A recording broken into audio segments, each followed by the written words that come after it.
Hello everyone, and welcome to the 15th episode of the Choking Hazard podcast, which has been a nightmare to get started. This is the third, fourth time that we do. We've had so many issues starting this podcast, but I'm here with my usual co-hosts, Sugar-Free Nos.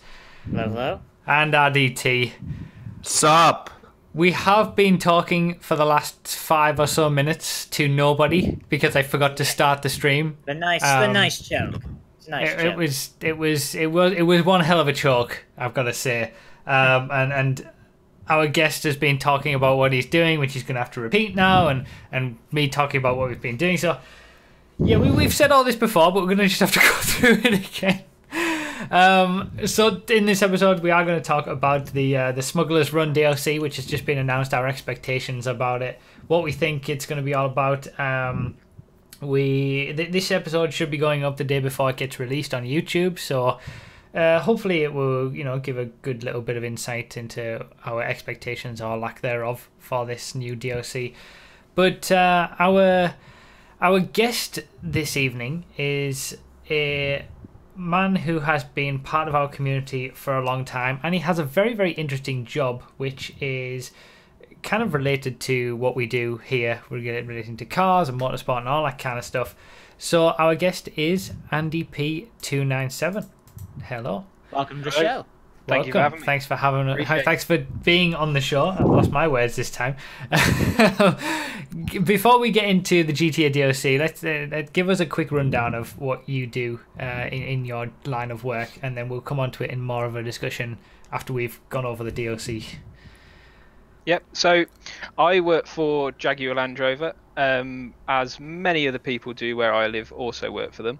But what makes me a little bit different is I work for Special Vehicle Operation, which is the very top end of Jaguar Land Rover.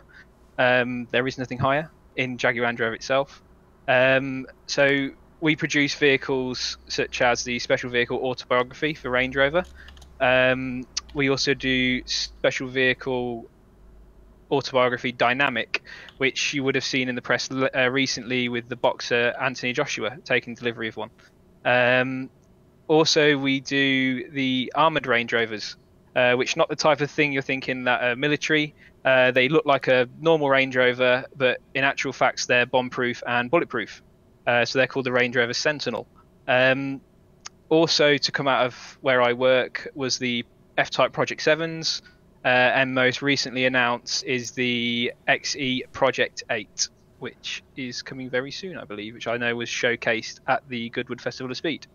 But previously to working at Jaguar Land Rover, I worked for Aston Martin for 5 years, working at their global headquarters in Gaydon.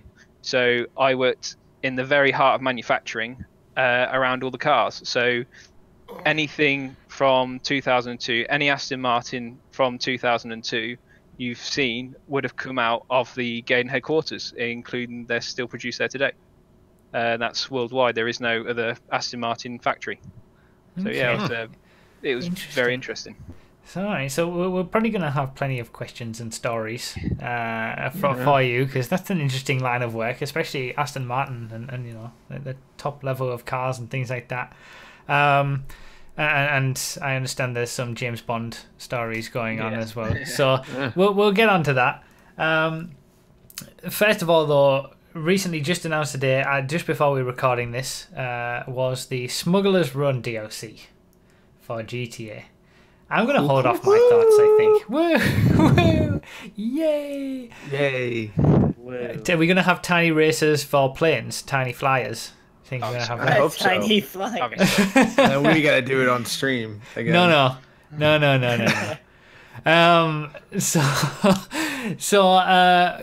gonna hold off with my thoughts. You guys tell me your thoughts first. I mean, Rockstar made the original Smuggler's Run, right? Yeah, that's their game. That's I loved Warzone. That was one of my favorite games as a kid. So the idea is really nice to me, but I know it's just gonna be another gun running, another bikers thing. Yeah, it's the same thing. Again. For the fourth time. Again. This month. I've lost my soul. I've lost my entire soul with this game. I can't do it anymore. It's yeah. It seems like every single time, and we made this mistake again with gun running, or at least I did, that we go into it with expectations that this one might be different. There might actually be something to do. There might actually be battered housewives. That's what we are, battered housewives. There might be missions. There might be something to do with these cool new vehicles, and it's the same old story. You buy a warehouse, you do all this stupid stuff that's all exactly the same. He won't hit me this time. Hey, we could go on this trip. He won't hit me. He hits you. That's spoiler alert. He hits you a lot. Yeah. And just like the abusive husband, Rockstar produces the same DLC again, which is probably going to happen. But there might be a Ford Escort, so there might be some redeeming quality to this DLC. One single car has given me hope. So hopefully that one car will be good. Yeah, and you're gonna have to wait 2 months before you get to drive it, right? Don't talk to me. Let me have what little hope I can. Drip feeding planes for 2 months. Well, that's what I was saying. Could they justify a Ford Escort at?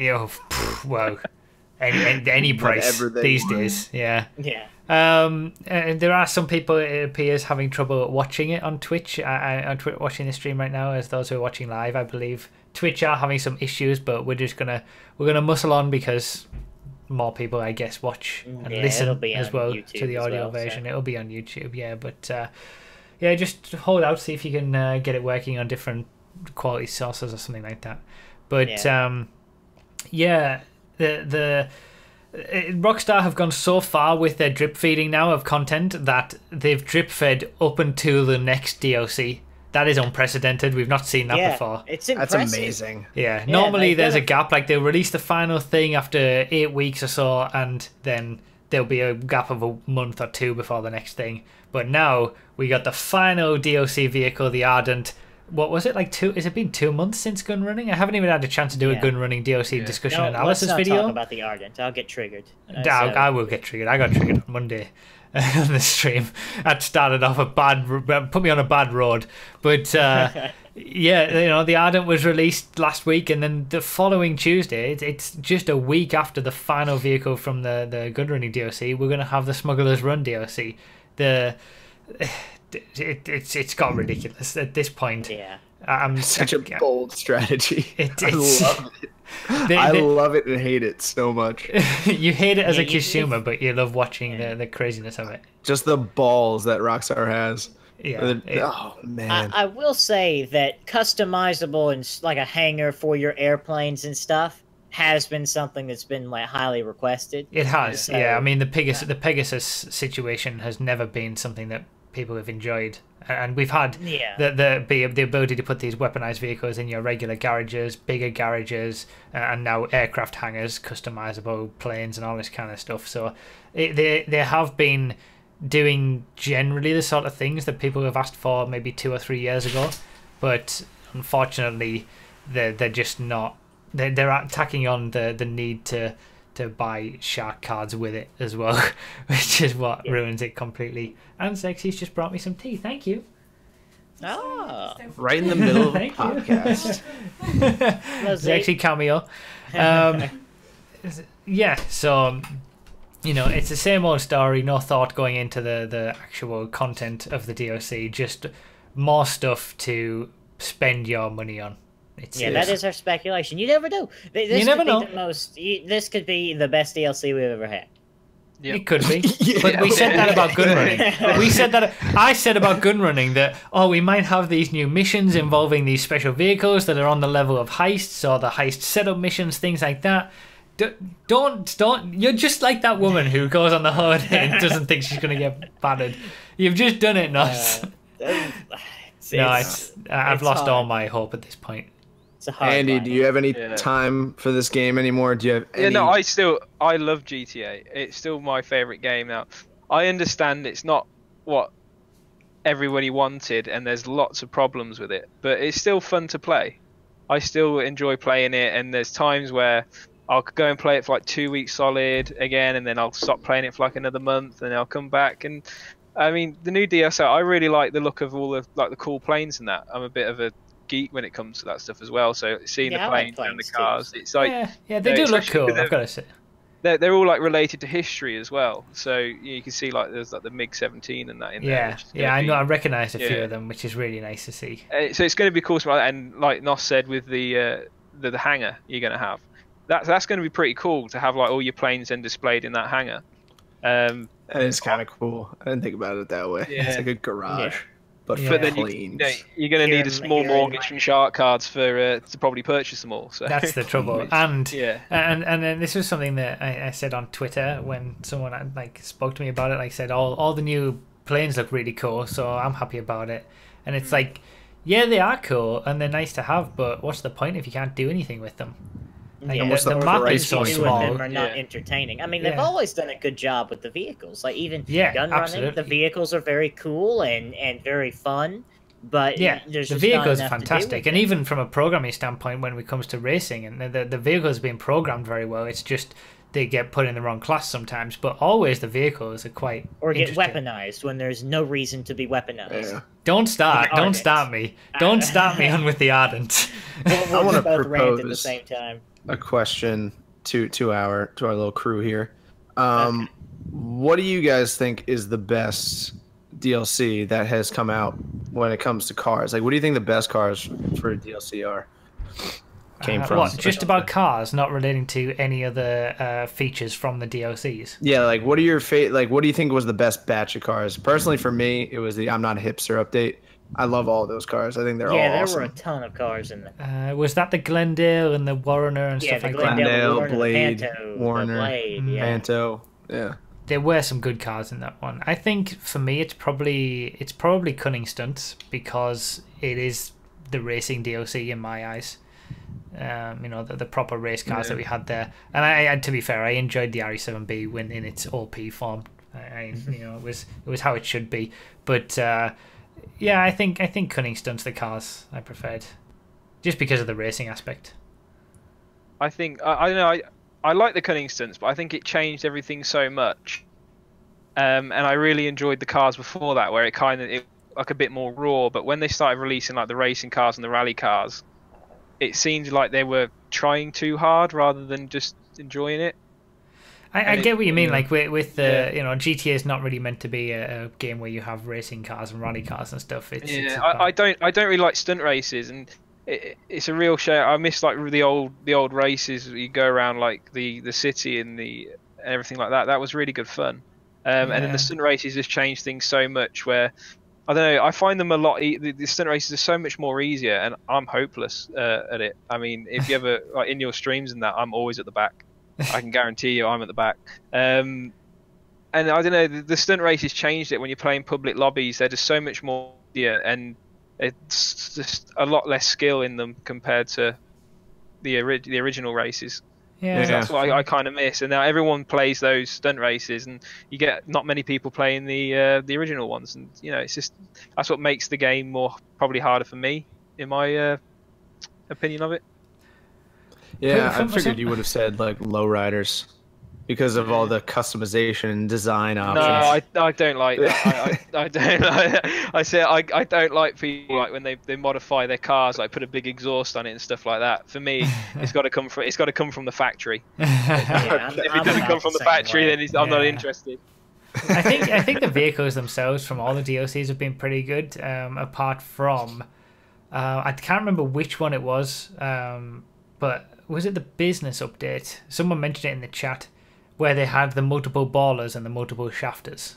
Was that the Oh business? yeah, That one was the worst for me. yeah, that was awful. That was just so lazy. The just baller like 5 times over and the shafter 5 times over and the wrong classes and just that was. But I think the older DLCs, to be honest, when you look back at, you know, mentioned in the chat the High Life with the Turismo, the Alpha, the Jester, and then we had the update that had the Zentano as well, and the Massacro, and then even the Ill-Gotten Gain stuff with the T20 and the Osiris and the cars that were around with that. I think the older DLCs, the cars that came from them stand out more for me Yeah. until the Cunning Stunts when it was all race stuff. I like the think 900 T20 and the Osiris for me were probably my favourites, definitely. Yeah. Oh, yeah, I think after that it kind of went a bit weird. Yeah, the 900R and the Sultan RS, which were it just just off came the out of cuff, nowhere. just out of nowhere. It Two just vehicles appeared. and that was it. Yeah. Yeah, That was so surprising. It was a 900R race car basically, and it was And the they best put them day in of the my effing GTA supercars life. class. So, yeah, and they put it in the supers. Yeah, simultaneously a great day and a face palm. Yes. Collective face palm from everybody. But yeah, the vehicles have always been really good. It's just that they've added more complex vehicles that are simultaneously more interesting but also more useless because you can't use them for much. And that's the shame of it for me. Like we're not getting any actual extra gameplay. It's just all about putting in as many vehicles that are fun and people want to buy as possible to sell the shark cards. And recycling the same sort of stuff that we've seen before with the newer DLCs, at least. Anyway, we'll see what happens. I'm not going into it with any expectations, to be honest. If you're watching this on YouTube, leave your expectations the day before this. Leave them in the comments the day before this goes. The DLC goes live. And if you watch it after, and it's the greatest DLC of all time, just feel free to call us idiots. I know you're going to do that anyway, but that's true. Just say, wow. These guys are a bunch Nobody of watches this show anymore. No one's there to call us idiots. So. Yeah, true. Tiny flyers. I'm calling it now. Tiny flyers. Tiny flyers. Maybe not on the day that it's released, but at the same time frame as Tiny Races came out for the previous one. And Tiny flyers. I'm posting. In fact, Rockstar are probably watching this and they've thought, "What a great idea! Let's get working on that immediately." That's what it is. Not watching this. Like not spending royalties back on that, bro. All right, so let's get on to grilling Andy a little bit because you do have a very interesting job. Main topic. And I understand from what you've said that you're not allowed to talk very much about what you're working on now with Jaguar Land Rover because it's all very top secret at the highest level of stuff, things like that. It's all secretive. Yeah. But I'm kind of more interested in the odd days at Aston Martin because I'm a huge James Bond fan. I love James Bond. The DB5 is one of my all-time favorite vehicles ever. So you've worked on a lot at Aston Martin. And am I right in saying that you've met Daniel Craig as well? I did. He came round for a tour around the factory just before. I'm useless with the Bond film names, but the most recent one. Spectre, yeah. Because when we did the DB10 for him and stuff, he came round to view the factory. And what was different with Daniel Craig is when he came out, he really wanted to talk to everyone. And usually when celebrities had come round, they kind of stay with their tour guide and they just stick to that. But Daniel Craig kind of came out and wanted to involve everyone, wanted to talk to everyone. And my story with that is I was actually stood by a car at the time, and he came right out of the doors in front of us, and I was stood with a friend at the time. We were talking about the car. It was a funky color, and he came out and he was like, "Oh, this color's different, guys." And I remember my friend saying something like, "Oh, you should get this for your wife," or something like that. And he's like, "Oh yeah, he'd love it." And then he kind of like moved on. But it was like, "Oh, it's Daniel Craig." It was like, "Oh yeah." Just a random conversation whilst at work, and it happened to be James Bond. Yeah, it sounds like a diss. It sounded like your buddy was like dissing him. Oh, that's a weird color. Yeah, I bet your wife would like it, bro. Like, all right, relax. It was a bright color, so it would be almost like quite a feminine color. It was. Okay. So what cars have you worked on? What at your time at Aston Martin? Any that really stand out over the years? Probably my most favourite one, and it was my most favourite Aston Martin as well, was when I first started there. And when I first started, it was on the 177 project. So from literally, I went in as an agency worker as well, and being told that, "Oh, you're going to work on this £1 million hypercar," and it was built in like a separate building and everything to the rest of the cars. And that was incredible. I mean, the level of engineering that went into that was another level. And the car itself is absolutely incredible. If anyone's ever seen one in real life, photos just don't do it justice. It's an amazing looking car, and it sounds awesome as well. That's the 7-litre V12. Just sounds incredible. That's what intrigues me is all the sort of secretive nature of things, like and what you've got to do to be secretive, and I'm guessing it's very regimented on what you can and can't say, and you're told very clearly and specifically things like that as well. What's it like to work in an atmosphere like that? Because we've talked about this with Rockstar before. Like, it seems like Rockstar, at least with everything that they do, whether you're on the dev team or the community team, if you know something in advance, you are absolutely 100% not allowed to leak it whatsoever, at the cost of, you know, your job and probably even worse things. You know, what's it like working in that kind of atmosphere? I mean, it's where I've kind of like worked my whole now working life, is in automotive. So it's just kind of come with the job, knowing that you're working with sensitive information, and you've got to just respect that, because at the end of the day, that's your job. If some of this information gets out, it can have a roll-on effect on everything. It has an effect on sales. So even working for these like massive, huge companies, it does have an effect. And I've known people to let information go they shouldn't have, and they've lost their job over it. And it's, you know, it's not nice. But it's something I don't really think about. Is that I'm very careful with what I say and when I talk about these things. But you just kind of got to respect it. It's just how it is. It's, you know, your job.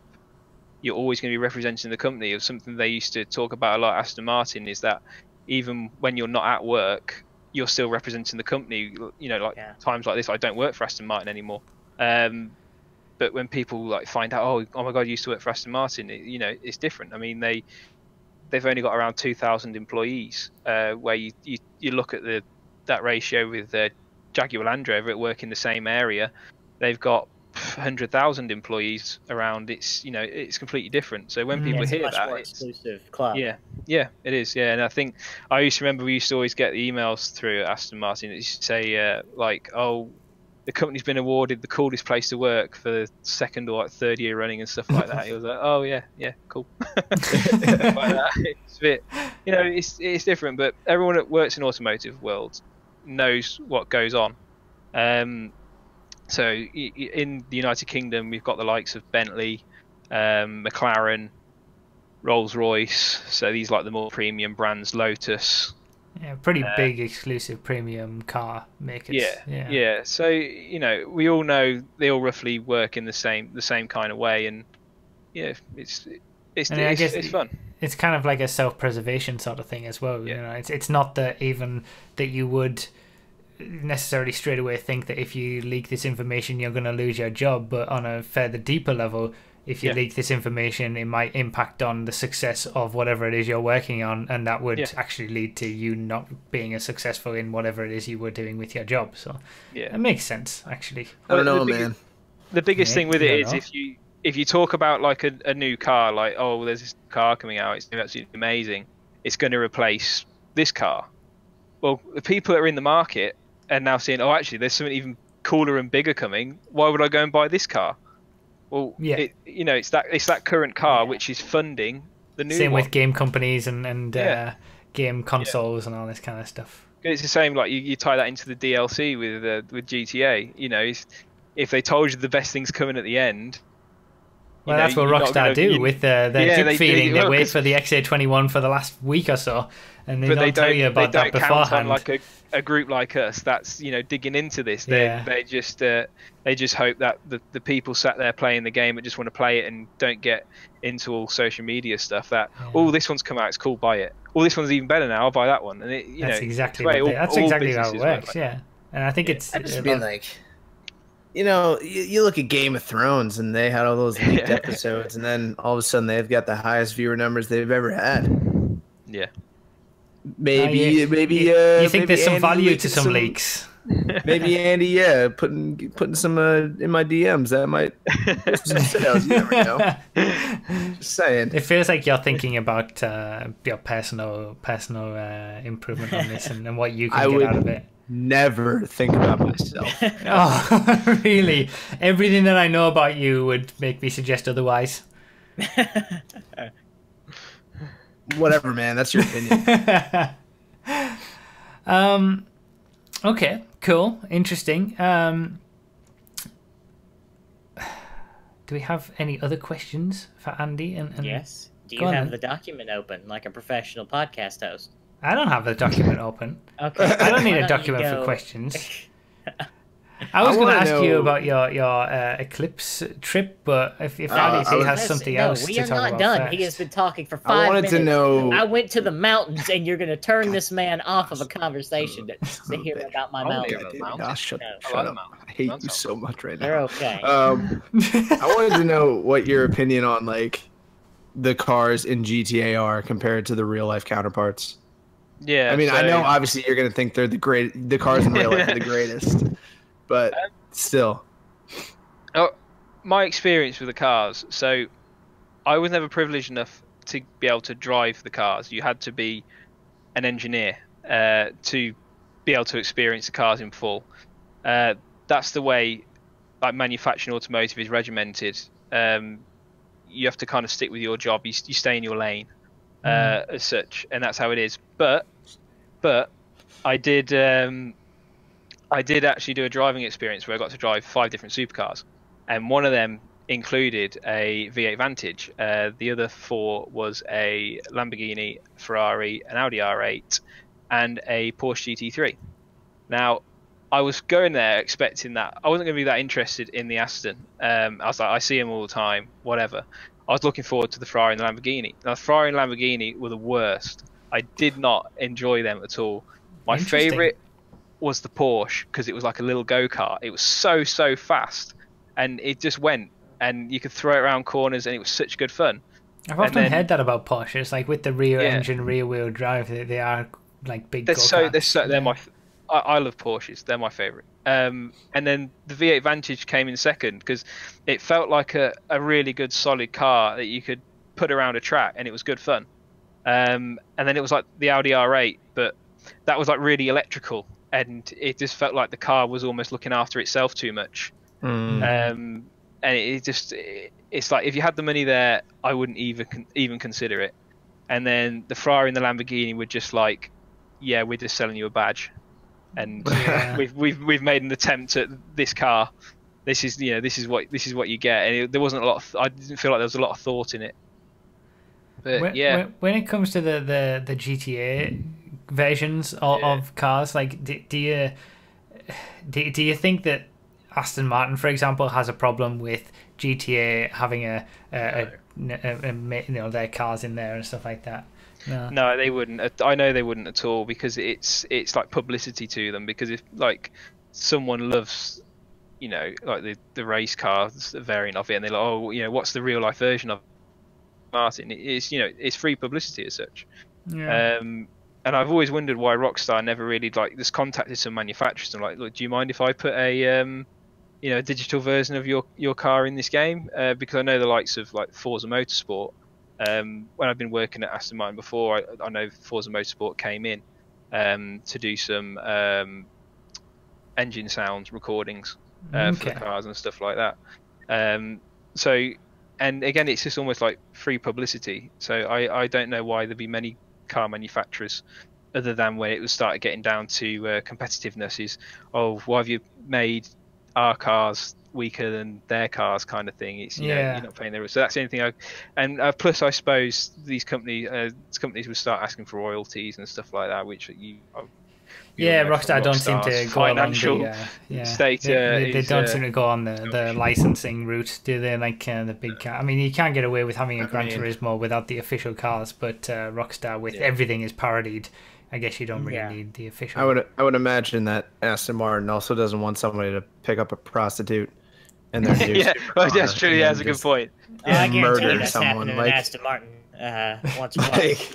Probably steal it, blow it up. Like, that's come a on. really good point, Ardy. I suppose that's great marketing right there, boys. I suppose when you got to look at is what is Grand Theft Auto. I mean, it's in the name. It's it's not do you want your car company associated with all these bad things that you're doing in a game like that? So I'll take back that way I've said before. I'd never thought of it that way. All right, interesting. So you mentioned that Forza came in for some engine sounds. Were there any other car gaming companies, game creators? I know. So you see it out. You had the Mega Factories. I remember when they came round. They were good. They were pretty cool. And I remember when the Mega Factories first came round to do the filming. Everyone was like, "Oh my god, yeah, let's try and like get in it and stuff like that." So we get on TV and things like that. And I think I can't remember how long they were there. It may have been like a couple of weeks, but so for the first few days, everyone was kind of like hanging around, hoping they get asked to do something. I never did before the question comes. And so, but after that, everyone kind of worked out that Mega Factory would be like, "Oh, can we film you doing this?" And they'd be like, "Yeah, sure." And it's like, "Oh, actually, can you do it exactly the same again so we can record it from a different angle?" And after they've done it like 5 times, it's a bit like, "Oh, I've had enough of doing this now. Pack it in." And so after like a week or so of that, everyone was just like, "Yeah, the camera crew's in there. I'm going around the other way." Yeah, I guess working for a company such as Aston Martin, you do get a lot of attention. I mean, it is a world-known company. Yeah. From my understanding, that's also how like reality TV shows work. Yeah. They'll be like, I notice you guys are having an argument about what brand of coffee you got. Can you do that again, but instead you punch him in the mouth about it? Like, oh yeah, sure, that's totally fine. Like, all right, cool, thanks. Yeah, Also, you don't our watch network real anymore. Likes this, likes this coffee. Can we say it's that coffee instead of the one you actually? When it comes to because I'm a huge fan of the old Aston Martin, in particular the DB5. It was, and I heard this. I think I saw this story on TV actually of a person who owned a DB5 went back to Aston Martin and got it retrofitted with all of the James Bond stuff. Like the guns came out and the roof flipped open and the everything to do with the original one in Goldfinger, and obviously the guns didn't actually work or anything, but. Did anything like that happen when you were there? No sort of I never heard of anything like that. No. But all of the heritage cars are done from a separate site, which is Newport Pagnell in Milton Keynes. So all, or basically anything after it's out of manufacturing, like current cars as such, goes over to that. So you don't really hear much, but. When we had like open days and stuff like that, they'd always bring out all the really old cars. So there's always DB5s coming around and stuff like that, and some of the old racing cars are always really cool to see. As well, actually, you mentioned the James Bond cars. We did actually have there for a while was the actual car they used for filming.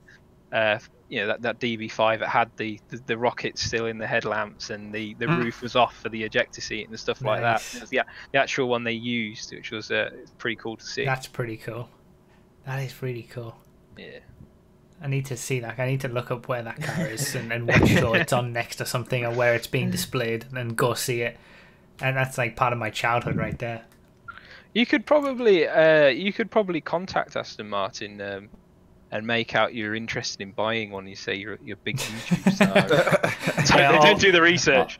All my YouTube money with my 100,000 subscribers, where my videos get demonetized. You could go down and they would give you a tour of the factory with one of the tour guides, which is that would be pretty fun. That would make a good vlog, I feel. You wouldn't be able to vlog it. I know. You got no chance. You could vlog from the outside, but I'll vlog saying, "Oh, I'm just going for a tour around the Aston Martin factory," and then it cuts to the next shot. "Oh, I've just been for a tour around the Aston Martin factory. It was really good. All right, see ya." That's about it. Kicked out of the factory. But, yeah. All right. All I can tell you is I walked in the door and then I walked out, and that's all that I did. So let's. We're coming on to the time where we would normally start our regular segments in a little while, but Nos. Tell us about. I'm intrigued about your eclipse story. I want to know about it. Witnessed a lunar phenomenon. The eclipse happened in America, and us in the UK didn't see anything, and it was a big thing. I mean, Twitter was all. It was nuts. Everybody's going nuts. The president stared at it. Just cause. Fake news telling you not to stare at the moon or stare at the sun. Yeah. Let's not delve into politics on this podcast. I loved all Otherwise, the, we I will loved get all the ones- demonetized. Hold on, before we cut off politics, I loved all the tweets that were like, "Oh, the solar eclipse is happening. Oh, nice. Also, climate change. Nah, fake news. Nah, I ain't about that. Nah." Having said that, speaking of demonetization, we were expecting the last episode of the podcast to get demonetized And after it didn't. A to the J's comments and lewdness. And it didn't. It didn't even get demonetized. Yet the one before it with Gentleman, Mr. Nice Guy, did. So how the content creator. yeah, got me driving around demonetized. 7 GTA tracks on a live stream and giving my thoughts on them also got demonetized and was upheld after a manual review as well. So someone actually looked at it and said, yes, this is not suitable for advertisers. Did you watch it back? Why? What did you say? I couldn't. I mean, I couldn't really bring myself to watch back an hour and a half of what I'd already done on the stream. But I don't, because the thing is, it doesn't tell you the section, like content ID. If you get matched with a song, for example, you put a song in some point in your video. Yeah. Content ID will find it and it will say that this song has been found from 2 minutes and 1 second to 3 minutes 25 or something, and that's why you've got no monetization on the video. It doesn't tell you that for demonetization if it's not ad friendly.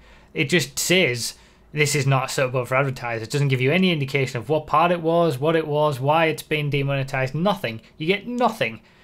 So. And it wasn't even there was this kid. That was alright. That's only the previous episode before that was that there was this kid section where all these horrible that was a things happened to lovely this story. kid, and that was all fine, monetization wise. Dead kids. So- Wait, no. Fine. That was not fine. Racing. Wasn't it? Not fine. You said Gentleman was demonetized, wasn't it? No, the Gentleman's was demonetized originally, but then after the manual review, it got remonetized again. Okay. Sorry, I forgot about that How bit. convenient! Right after all the views. That was just After a all the views heartwarming had happened, tale. of course, after all the time where money would be made off that ad that was gone. So YouTube's Maybe it'll blow up. getting. I'm so happy we've got Twitch, to be Maybe honest. there was this kid will blow up. Who knows? Yeah. I don't get how they can't like give you a reason. I mean, they must understand it's your livelihoods they're messing with, and it'd just be nice for them to say, "Oh, our advice would be it's this." I mean, especially if you had a manual review. If someone actually sat there and watched the whole video and then couldn't even give you like one sentence. The thing is, internally, I bet they have the same thing as the content ID. So whoever was manually reviewing that video would have seen the minute at which the automated system flagged it, and then he's watched from that minute, so you don't have to watch the whole thing. But for them to not be transparent and give that information to the creator so they know what was the problem, so I don't do it again, is ridiculous. And when you think some people, if they only, I mean, I couldn't live off just YouTube even at my level now.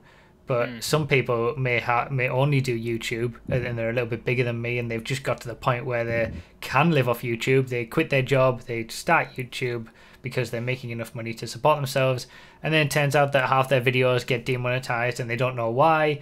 Like it's pretty bad, really, when people have their livelihoods on it. It's just Anyway, scumbag YouTube indeed.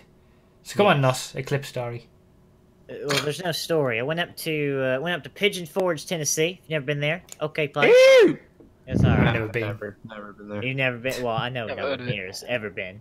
But anyway, so we went up there. We were and near there, and we were in totality, and we watched the eclipse. Very good. We had glasses. Went up there with my grandmother, my uncle, and my aunt, and a cousin, and all kinds of people. We went up Your there. cousin wife.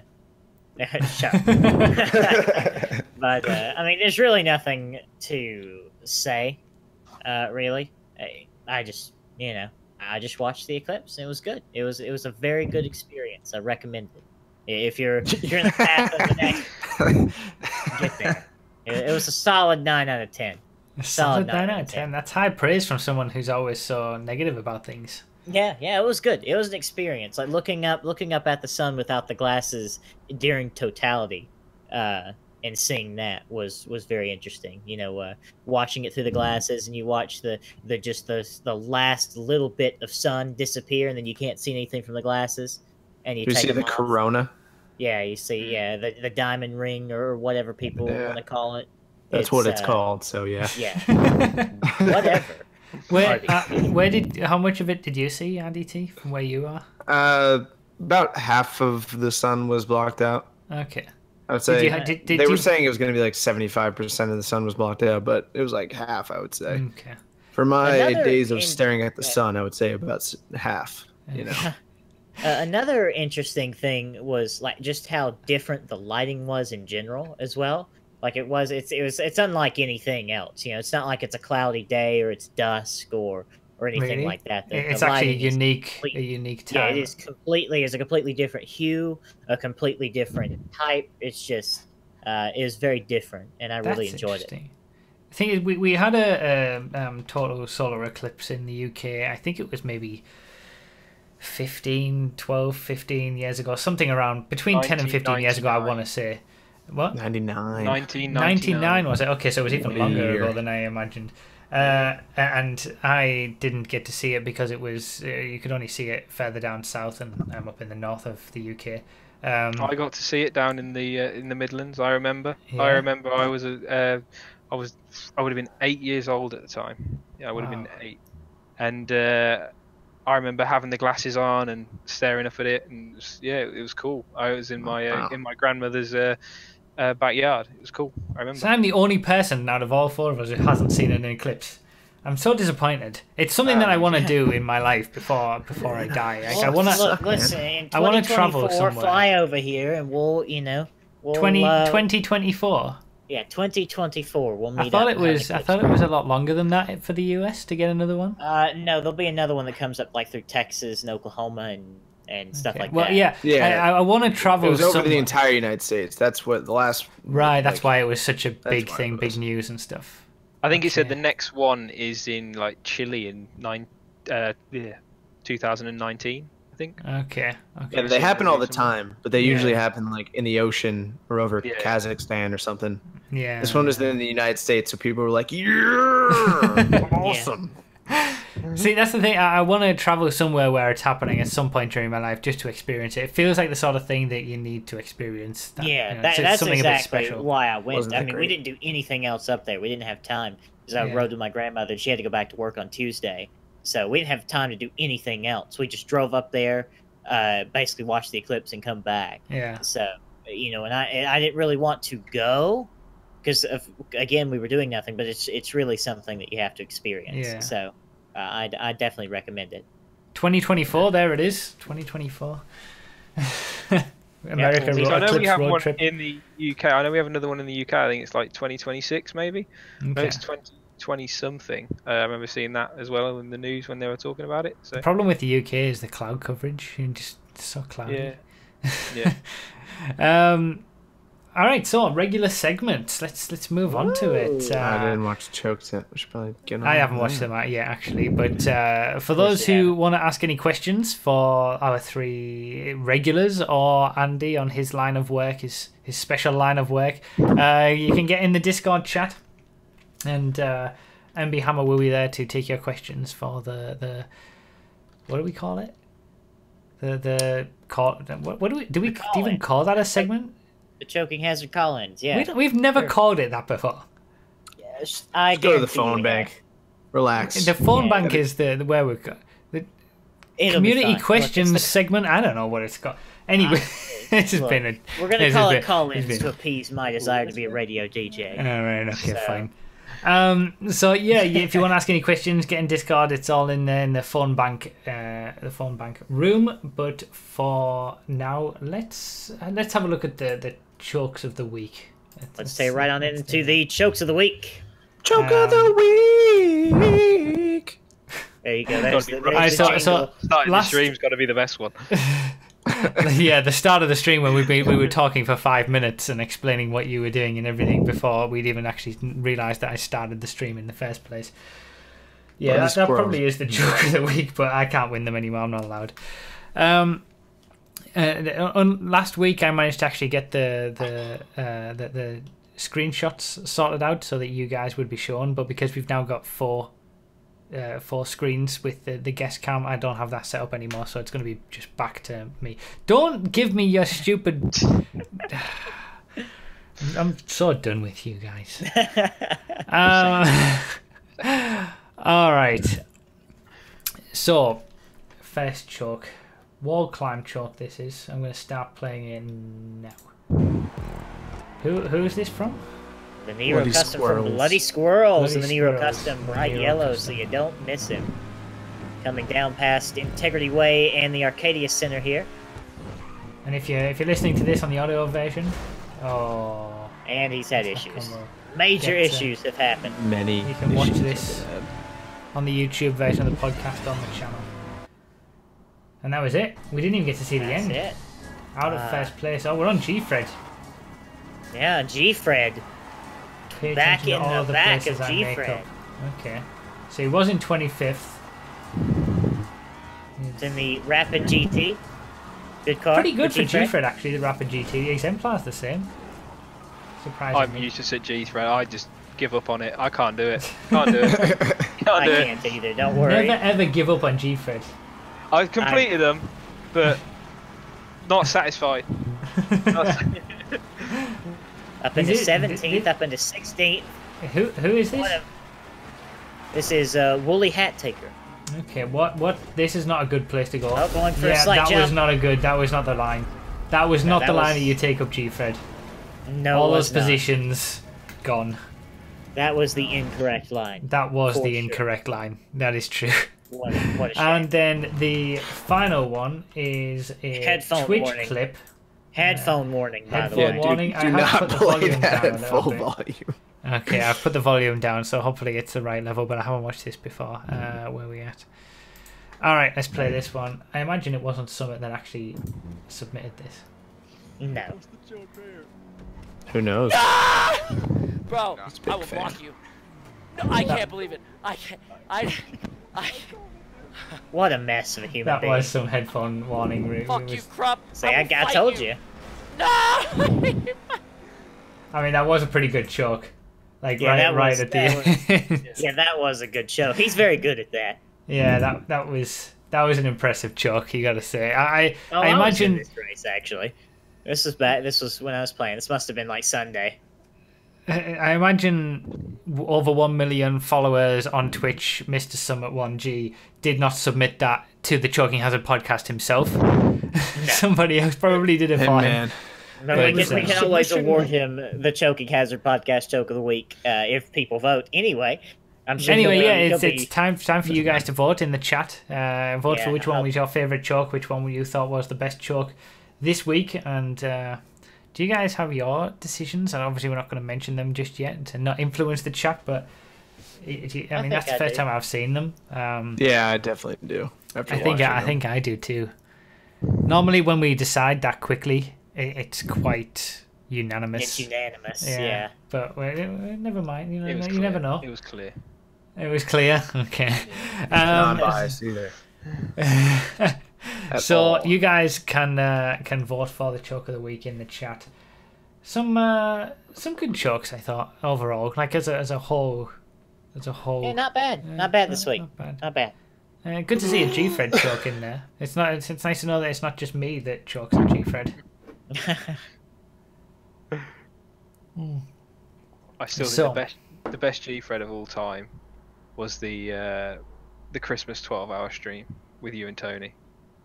That was just Oh, the amazing. Christmas. Oh, yeah. Yeah, that was yeah. that was the The first memories. G-Thread that went up on Yeah. the channel, I think, on YouTube, and that was like YouTube was introduced to G-Thread in one hell of a way with that one. That set the Yeah. bar so high. Yeah. It's just like- And it's never high been that matched the rest since. Of them, the rest of them I had to did. go on random bits. That's how high the bar was. Some of them have made their way onto the main channel though, but normally in highlight form, never in a full full G-Thread like that one. I think your 40-minute one, that was probably was- one of the best ones as that well. was That rough. was Oh my that was- goodness, 40 that minutes. was that was Yeah, just that pure was- entertainment. That was so rough. 100% entertainment. It was only 40 Yeah. minutes because everyone waited because they wanted to Yeah. increase my misery. Yeah, it was just like they wouldn't pull the knife out. They just wanted to twist it. know. It's amazing though that one of the most recent G-Threads was the 19-minute stream record I have the record for the quickest G-thread ever done on a stream, yet I also have the record for the longest G-thread ever done on a stream with 40 Covering all the minutes. bases. Like, G-thread's so good. I probably should. I feel like it's a missed opportunity not putting G-thread on the main channel. I feel like this is the second week in a I'm not row. good at G-Fred, so I hate it. So The second week in a row. What? Come on, ADT. We just got distracted by. We have a segment going on as we speak right now.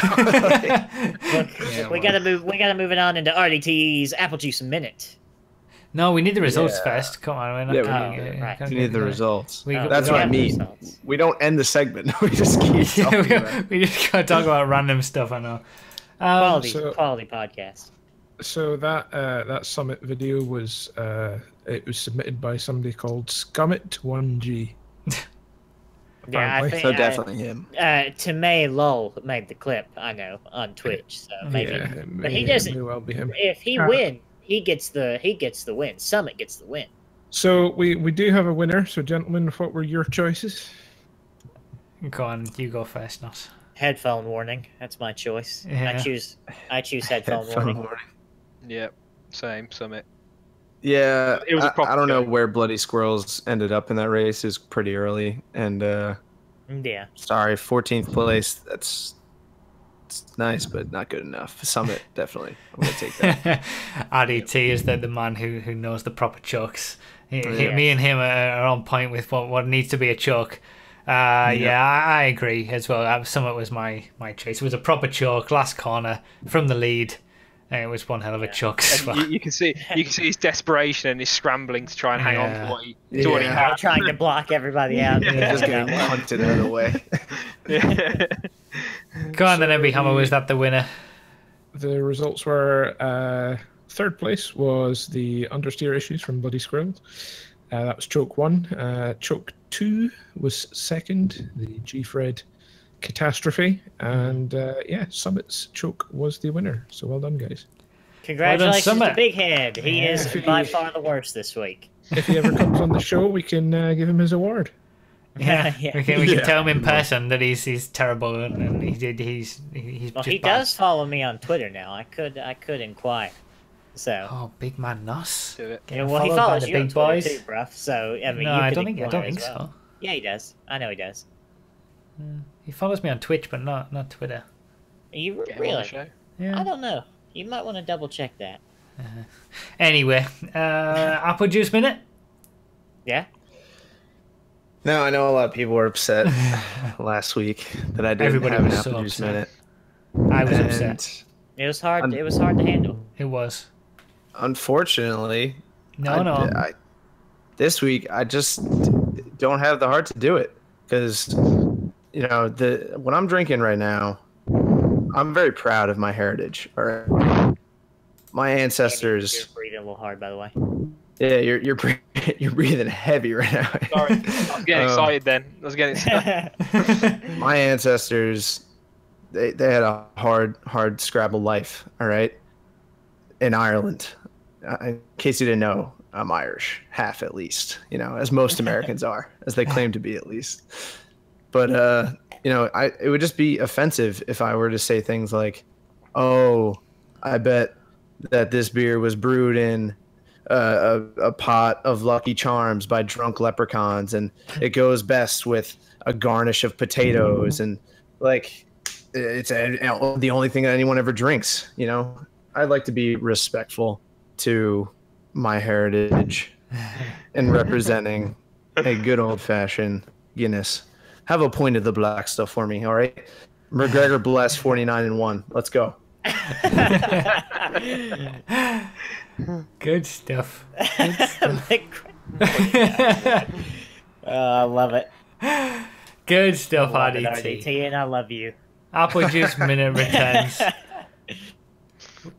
We missed it. It was like the whiteboard all over again. It's I just- forgot to bring that. I found one, by the way. It's at work. I forgot to bring it home today. the whiteboard's gonna return. It's Tune gonna in next return. week. Not next week because we're not doing it next week. 2 weeks. 2 weeks. Swag, The swag, return of the swag. whiteboard. That was it. We had good viewers until we lost the whiteboard, and then the viewers. That's it. And in fact, we had good viewers in week 1 with the hat. So it's And the old chair. We need to bring out all the stops. Yeah, the hat, the old chair, The glory days. Get the Episode one. mojo back. The glory days. How long ago was that? Like 2 months ago? Something like that. Yeah. 3 meals in one glass with the Guinness, indeed. All right, so Bruffy's Racing Corner. Spa, the Belgian Grand Prix is this weekend. It's coming up. It's very difficult to talk about this now because for everybody who watches this on YouTube, like all 10 of them, they're going to have already seen it and know the results. All 10 of them. Yeah, because everyone watches F1. All I know is that Ricardo needs to win. That's the He's only not thing going that I know. to.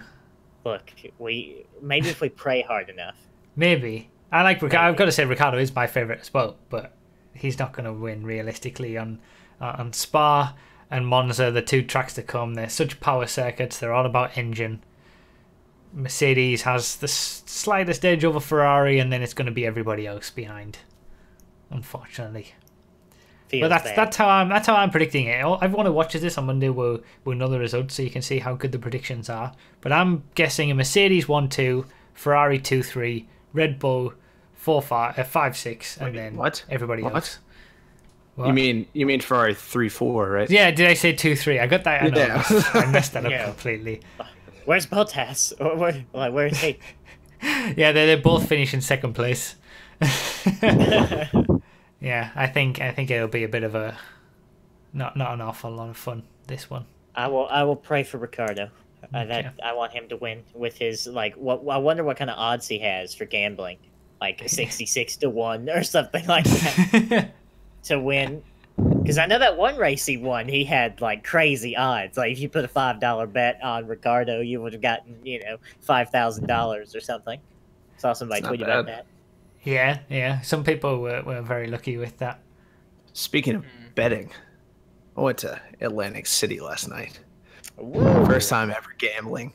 I made $100 playing blackjack. It's a good time. Nice. So you came out $100 up on the night. Yeah. Good go. It was a good time. You didn't spend it you didn't waste it all on more gambling.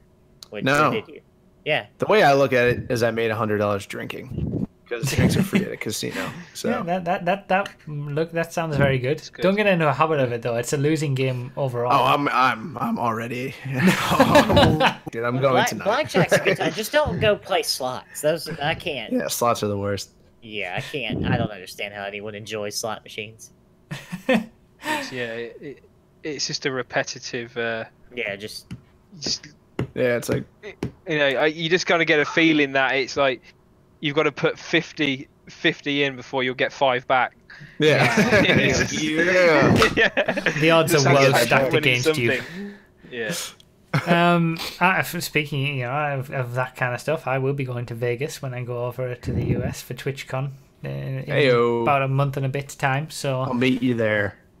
You better. I'm going to say it every podcast. The TwitchCon Choking Hazard podcast live. Give me money and I will come. Every podcast is live. What are you talking about? As in live in real life. All right. Yeah, that's a little different. When's TwitchCon?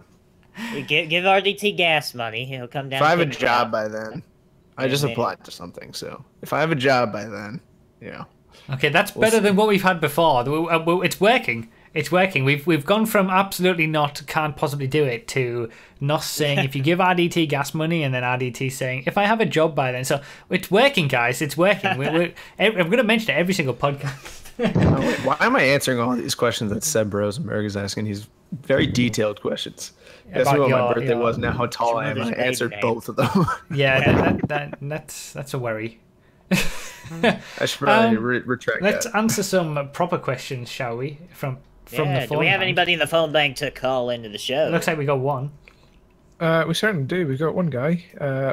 We've got a couple of write-ins, but I know you don't like them, so it's up to you whether you take them or not. But for now, we've got Mr. Coin Dog. Hello, caller. You're on the Choking Hazard podcast. I hope your question is coming from a rotary phone. Who's your question for, and what's your question? Hi again, guys. I think this is becoming a bit regular now. So my question is for Andy, and my question is, I work in the aircraft industry, and we get like extremely rich people that buy ridiculous things like private jets with saunas in and gold-plated bathrooms. I'm sure you probably came across some similar things at Aston Martin, so I wonder if you could tell us about some of these crazy things people buy. Yeah, so Aston Martin has a division called Q, Aston Martin Q, which is their bespoke side, so where you can go along and you can request, I wouldn't say anything, but within reason, as long as it doesn't affect the whole engineering of the vehicle, you can have it done.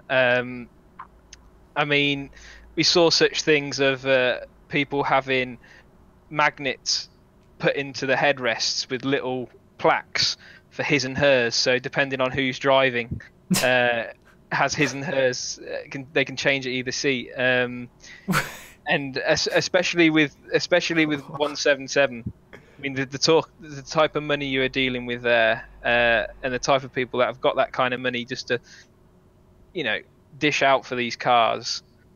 Some of the requests would come through were interesting, but I can't really speak about more than because it's quite sensitive information where we came earlier. But there was some really interesting things, but also some really cool things. One of my favorite ones, it's on Google somewhere, was a V8 Vantage.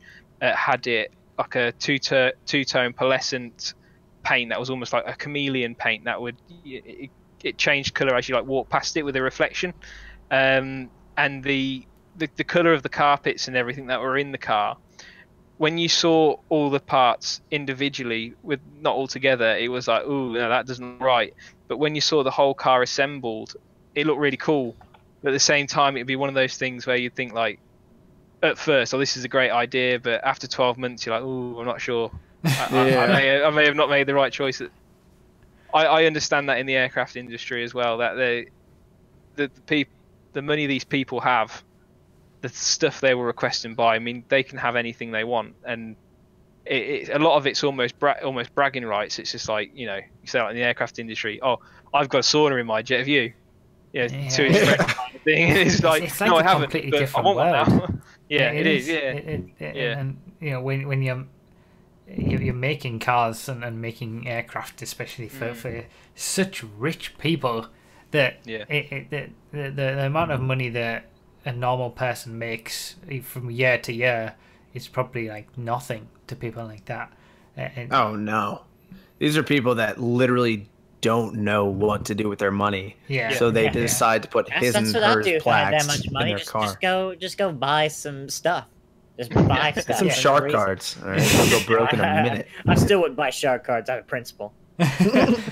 his and hers plaques, though, I can't even understand the need or necessity for something like that. But I guess if you've got the his money, and hers cars at that point. Like, oh, honey, you're driving today. Take your head plaque and put it like what? Yeah, I know. I don't want to accidentally sit in the driver's seat. I might get confused. How'd you make this much money that you can't sit in the passenger seat? Yeah. Again, it's a status thing. It's just to say, I've got it. Have you? Yeah, exactly. Yeah. I got this company to do this for me. Can you get that? Have you got that kind of power? It's a power thing a lot of the time. Yeah, what you can get a company to do for you if you've got enough money. Yeah, I suppose. Interesting. It is a completely different world. Maybe we need to get Coin Dog on a podcast one week and talk about the crazy things he's seen with aircraft. So. Have a repeat of this in a different industry. I like how it's called Q branch. The Q branch, the Q aspect of Aston Martin. I like that. I like the nod to James Bond with that. Yeah, and it is an actual reference to James Bond as well. It was when it was first announced. It was always like, is there meant to be some kind of special meaning behind this Q and stuff like that? Is there a hidden agenda? Is it like does it stand for something? It was just it wasn't. It was literally a reference to James Bond. That's pretty cool. Yeah, that's cool. I like that. Good question, Coin Dog. Interesting. Good question, Coin Dog. It was. Yeah, I was gonna ask that earlier. Not to take it away from Coin Dog or anything. I'm guessing did Nos talk over you at that point when you were about to ask him something like that? Yeah. Probably. More than likely. Cool. Do we? All right. What's in the mailbag today? Yeah. What's All in the right. mailbag? Well, let's accept some mailbag questions. As much as I hate them. 2 questions. First one Two's from Major Copyright. Major Copyright. There's a big sigh there. That's all right. Yeah. This is I think for copyright everyone. will know what that's about. God. Okay. This is for everyone. If you could have only one motorsport in the world to watch, what would it be? It has to be an existing motorsport, and you can't make one up. That's a cool question. The IMSA stuff that Blade has made me watch recently, somewhat recently, with all That is the a very good championship. all the different GTs.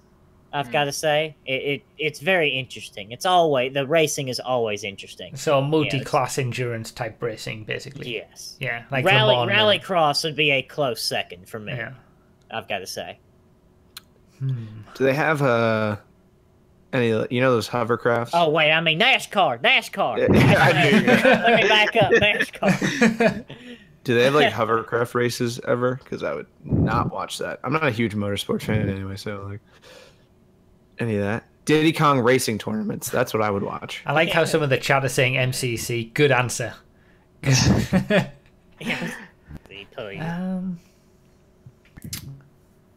don't know. I think it would be the same as what Nos said for me. I think it would be between rallycross and multi-class endurance racing, whether it's the WEC or the IMSA stuff in the US. It's all very, very good. It's all great racing and action-packed and, you know, very fast vehicles and all this kind of stuff. Yeah. On proper tracks. But then rallycross is just so much fun. It's so much fun to watch. It's so action-packed. It's a difficult one. Those are the two standouts, I think. Those are the two best forms of motorsport at the moment. I mean, you look at Formula 1 and it's the highest level, but it's not fun, and it's a bit boring at times. And the same, you know, touring cars are very good. Touring cars are a lot of fun, but I think there is certainly a rallycross and endurance racing have something different to them that is a massive appeal. And I can't now. I'm thinking I can't make up my mind between them. I think, since I'm kind of forcing myself to give you an answer, I think it would be rallycross. I think. Yeah, I can respect that. Just because it's more accessible, it's easier to watch really quick races. Just anyway. But yeah, multi-class racing, endurance racing, or regular multi-class racing is fantastic too. Yeah, I think for me would be the rallycross for modern, but just kind of thinking if it's allowed within the question, I think my favourite, if you could only watch one forever, would be like some of the vintage Formula 1 and Formula 2, where it was, you know, it was really raw and there was a really high level of risk to the driver, and it would be like a case where people can come from the back all the way to win and stuff like that. Anything could happen, not like modern Formula 1 where it's, you know, it's quite easily to predict. There's some classic Formula 1 races. Yeah, exactly. And you know, back in the 80s and stuff like that, 83 to the 90s, you know, it was really entertaining, where drivers were properly putting their lives at risk. Yeah. All right, interesting. Good question. That's I like that question from actually. Major Copyright. Solid question. Very good. Next time, phone in. Yeah, next time, pick up the phone and call at 555 and joke. He's having mic and Discord issues, so that's no why excuse. That was right. We did try while the podcast was going on. But, right, okay. Well, at least you gave it a good try. Yeah, absolutely. Next question is from Jaji, and one of my favorite people. It's maybe one for more me and RDT, but we have a big fight coming up this weekend between Floyd Mayweather and Conor McGregor. Do any of you guys have any thoughts, opinions, or predictions on the fight? I can give my thoughts as a complete outsider. To most boxing, I tend to only keep up to date on the biggest heavyweight title fights. What was the recent one with the British guy and the old guy who... Anthony Joshua and Klitschko, the legend. And he mentioned him earlier. Yeah, did. yeah. That uppercut from hell that I turned didn't Klitschko watch it, into a and I don't goddamn giraffe. I don't pay to watch boxing or anything. So but I'll keep up to date on, like, I don't know, I'll see who won and stuff like that. But only on the biggest fights.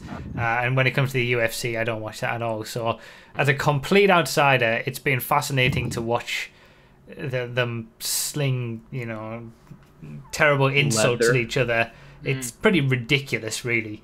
And the whole concept of the whole thing of this UFC fighter going into a boxing ring and fighting one of the best boxers, of all time. It is fascinating that this is even happening. Someone completely crossing sport. I mean, it's a related sport, but it's like having a Formula One driver go into a different sport. Like when Nico Hülkenberg did Le Mans and Alonso did in the Indy 500. It's brilliant to watch these top level guys try their hand at something different. So I'll probably try my best to watch it. I wouldn't be too bothered if I missed it, but it will be intriguing to see what happens at the very least. I'll shake my goddamn. I don't have any clue. I imagine that Mayweather will win. I mean, from what I understand, there are people who are delusional and realist, and the realists know that Mayweather is going to win, and the delusional people are hoping that McGregor wins. At least, dude, do not go on a YouTube video. You will see McGregor's gonna knock him out. People are getting like really delusional and triggered, it seems, over this fight. And I went to get my hair cut Saturday, I think. And of course, that's a topic. Yeah, but yeah, that was kind of the general consensus of the whole barbershop, was that Mayweather is by far going to win. There's just McGregor has no chance, basically. Because it's just, that's my opinion. I think that's what's going to happen. That'd be the safe bet. And my prediction is McGregor in the fourth. If it goes anything longer than the fourth, then Mayweather will take it. I think I've got to go with my boy Brendan Shaw, and say if it goes short, it'll be McGregor with that sneaking left hand. If it goes long, it'll be Mayweather. that's All right. bold. Now, the funny thing about this is that the fight is on Saturday, and this comes out on YouTube on Monday. So, Oh yeah, we'll see. everyone's gonna know. Yeah, everyone's gonna know, just like F1. I think it's a completely different monster, boxing to MMA. yes, it's very good. My brain says Mayweather without a doubt, going the distance, because Conor gets kicked in the face and doesn't get knocked out. He's never been knocked out. He's only been choked out.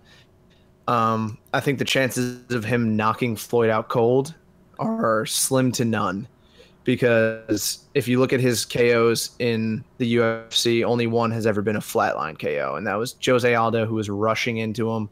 Most of his KOs have been TKOs, where he follows up with punches on the ground. If he knocks Floyd down, he's got 10 seconds to recover and get back, and he's the best defensive boxer of all time. Yeah, from what I've heard, you just can't hit him, basically. I don't see a clean left hand that couldn't put Paulie Malignaggi away landing on Floyd Mayweather. They're going to go the distance, or Floyd's going to drag him into deep water in the later rounds and get a TKO, because the ref is going to say that he's taking too many punches, and Conor's going to freak out because he knows that he can take the punches. That's how I see that going. A controversial stoppage by Floyd Mayweather. That is my prediction. Okay, interesting. I think I'd say Mayweather as well. My take on it is I'm not a McGregor fan. The reason being, I get all the trash talk. It's a part of boxing. It's a part of the fighting sport. Is the trash talk with it? The thing that bothers me is that he's kind of turned his back on UFC, and I'd have so much more respect for him if he handed back his belts and said, like, look, take these back so there's other guys to compete in it again. I want to try a different discipline now. Maybe fight a few smaller guys first to prove that he's worthy of the boxing world, and then go after Mayweather, because if he loses really easily, it's going to be embarrassing for him, and it's not for his bank account. It won't be embarrassing. It doesn't really matter. It's all about the money. Yeah, that's the thing. It's kind of taken away from the sport, and that's the sad thing, really. It's the sport has been put in the background, and it's all just money, which is I think most things now. But yeah, I don't think that's the case. I think this is a real opportunity, because I'm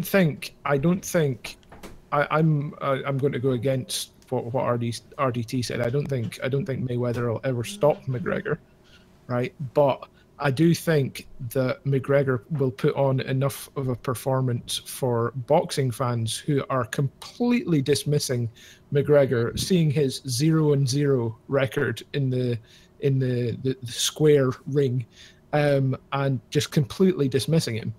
And I hope that it makes boxing fans realize that MMA is, it's a legitimate sport, it's a credible sport, and we can, equally share fans between the two sports. Yeah, but I'm not saying that McGregor or Mayweather's going to stop McGregor. I'm saying that the ref is going to stop McGregor. Right. Okay. Because the onslaught of punches that is going to be taken into the 8th or 9th round, I don't care how much conditioning Connor's done. McGregor is probably going to cut at least. He's going to cut at least 10 pounds to get to weight. Because if he didn't, then he would have to delay his return to MMA too. Because you just can't perform at the weight for boxing at Mayweather's weight, like for lightweight. If Mayweather was a UFC fighter, he'd be a flyweight or a bantamweight at his natural weight. I mean, the other thing that you've got to take into account is if this does go long, and I know McGregor keeps saying it, is that Floyd's hands are garbage now. They really are. The state of them. He's broken his hands so many times as a fighter, and he's been in the game 20 years. His hands are going to start hurting. I'm pretty sure with those 8-ounce gloves, man. It's going to be interesting. As the majority of his career. I understand that, but he's also had 2 years out of the ring, and what McGregor said at the start of the press tour. Do your hands hurt in the morning? in the cold. In the cold. Okay, interesting. That's enough. We're cutting it out. Talk at this point. I mean, it is the biggest. Everybody who's watching this already knows what happened. It's the biggest event in combat sports, so it's understandable. Yeah, of course. It's generated so much interest and so much money for the two guys participating in it as well. Like it's insane. But it's going to, without a doubt. Yeah. We'll see. Well, it's supposed to make like 350. Connor's gonna make well over 100 mil, so not bad for a night's work. Not bad at all. That's true. All right. No more questions. Are we all done?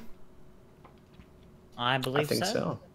Yeah, we're all done. We're all done. Okay. Any final thoughts? No. Well, thank you to our guest. Yep. Thank you. Thank you, Andy. Thank you for having me. I really enjoyed being on.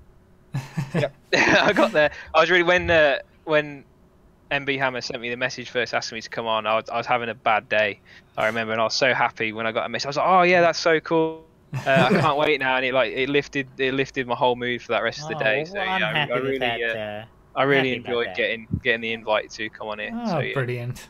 I mean, we always say that this is a community-related podcast, and it's nice to have some people, and like with A to the J last week and yourself this week, who've been in the community for a long time, and you got some interesting things to say as well. Jesus, what a job you have, and some insight that we've had into this amazing world of. It's a different world. Yeah, absolutely. Yeah, that was really cool. Yeah, thanks for coming on and giving us that insight. Thank you for having so me. No podcast next week, and this time it's not my fault. It is my fault. I am sorry. It's Sugar-Free Nos's fault. I'm gonna be going for a week again. We're going away again. The only professional one. The only one. Adit, who would have thought it at the start of this podcast? The Adit is the only one who's not had an issue with joining up to any of these. So yeah, 2 weeks time will be the next podcast. But yeah, in the meantime, enjoy your Smugglers Run Shark Card ripoff DLC. Smuggler's Run comes out on Tuesday. Bye, guys. Our cards will be doubled in price as well. Yeah, no, gee, no, they don't do that. They just double the prices of everything that you can buy with them. Yeah. All right, guys. Thanks for watching, everybody. Everyone want to say goodbye? Goodbye. Bye. See you later, guys.